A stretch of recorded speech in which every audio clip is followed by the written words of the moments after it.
ইনফিনিক্সের প্রথম 5G smartphone launch করতে চলেছে ইনফিনিক্স জিরো 5G স্মার্টফোন। এটি গুগল প্লে কনসোলের লিস্ট হয়ে গেছে। স্মার্টফোনে কী কী স্পেসিফিকেশন আসতে পারে তা আজকে আমরা এই ভিডিওতে জানবো। তো চলো স্টার্ট করি।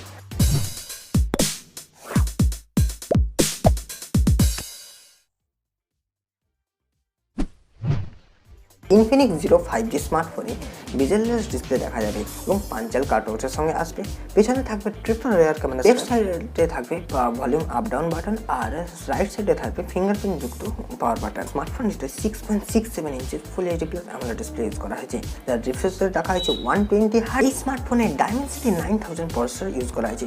ইনফরমেশনের জন্য বলে দিই, Dimensity 9000 processor 7 nanometre fabrication processor তৈরি এবং 5G কানেক্টিভিটি অফার করে। এই চিপসেটে জিপিইউ ইউজ করা হয়েছে মালি G68 জিপিইউ, যেটা গেমিং এক্সপিরিয়েন্স আপনাকে খুব ভালো দেবে। আপকামিং ইনফিনিক্স জিরো 5G স্মার্টফোনের প্রাইমারি ক্যামেরা রিয়ার প্যানেলে 48 মেগাপিক্সেল দেখতে পাওয়া যাবে, কিন্তু বাকি দুটো ক্যামেরা কী আসবে তা এখনো ইনফরমেশন নেই এবং সেলফি ক্যামেরার সম্বন্ধিত কোনো ইনফরমেশন নেই আপাতত। ইনফিনিক্স জিরো 5G স্মার্টফোনে 5000 mAh ব্যাটারি দেখা যাবে, সাথে 33 ওয়াটের ফাস্ট চার্জিং, যেটা আপনার স্মার্টফোনটিকে খুব তাড়াতাড়ি চার্জ করে দেবে এবং এই স্মার্টফোনটি অ্যান্ড্রয়েড 11-এ চলবে। এই ছিল স্মার্টফোনের কিছু সম্বন্ধিত স্পেসিফিকেশন।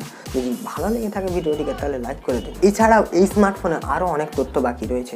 যদি জানতে চান তাহলে চ্যানেলটিকে সাবস্ক্রাইব করে নিন এখন। Thank you.